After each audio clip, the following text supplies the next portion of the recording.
ഐശ്വര്യത്തിന്റെയും സന്തോഷത്തിന്റെയും പുത്തൻ പ്രതീക്ഷകളുമായി വീണ്ടും ഒരു ചിങ്ങമാസം കൂടി പിറന്നു. കാർഷിക വൃത്തിയിൽ നിന്നും കേരളം അകന്നെങ്കിലും ആ പാരമ്പര്യത്തിന്റെ തുടർച്ചയായി ഓരോ ചിങ്ങം ഒന്നിനെയും നാം പുതുവത്സരമായി വരവേൽക്കുന്നു. പലയിടത്തും മഴക്കെടുതിയുടെ കാറൊഴിയുന്നതേ ഉള്ളൂവെങ്കിലും മലയാളം ചിങ്ങപ്പുടവയെടുത്ത് ഓണത്തിനൊരുങ്ങിക്കഴിഞ്ഞു.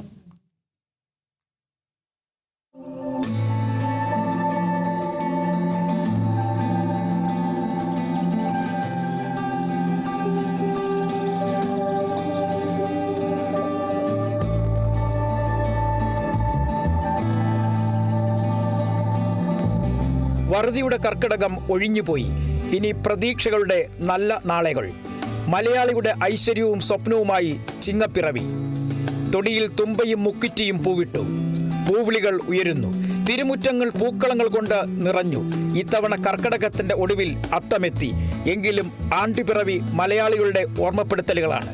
വിയർപ്പൊഴുക്കി നൂറുമേനി കൊയ്തെടുത്ത കാർഷിക വൃത്തിയുടെ. കർക്കിടകത്തിലെ കാറും കോളും ചിലയിടങ്ങളിൽ നല്ല നാളുകളുടെ സ്വപ്നങ്ങളെ തല്ലിക്കെടുത്തി. പക്ഷെ അവിടെയും മലയാളി പ്രതീക്ഷ കൈവിട്ടില്ല. കേരളം ഒരുമിച്ച് കൈകോർത്തു. അത്തം പിറന്ന് രണ്ടാം നാൾ ആണ്ടുപിറവി. ഇനി നല്ല ഓണത്തിനു വേണ്ടിയുള്ള കാത്തിരിപ്പ്. മാവേലിയെ വരവേൽക്കാൻ നാടെങ്ങും ഒരുങ്ങുമ്പോൾ അങ്ങ് തമിഴ്നാട്ടിലും കന്നഡയിലും സന്തോഷം പൂവിടും. നമുക്ക് സദ്യ ഒരുക്കണമെങ്കിൽ അവർ വിയർപ്പൊഴുക്കണം. നാളുകൾ പ്രതീക്ഷയുടെയും ഐശ്വര്യത്തിൻ്റെതുമാകട്ടെ. പുതുവത്സര ആശംസകൾ. News desk, Kerala vision news. നിങ്ങളുടെ പഴയ സ്വർണത്തിന് ഏറ്റവും കൂടിയ വില അല്ലേ? അതെ. 22 വർഷത്തെ പാരമ്പര്യമുള്ള 50-ലേറെ ബ്രാഞ്ചുകളുള്ള നിങ്ങളുടെ സ്വന്തം അച്ചായൻസ് ഗോൾഡ്.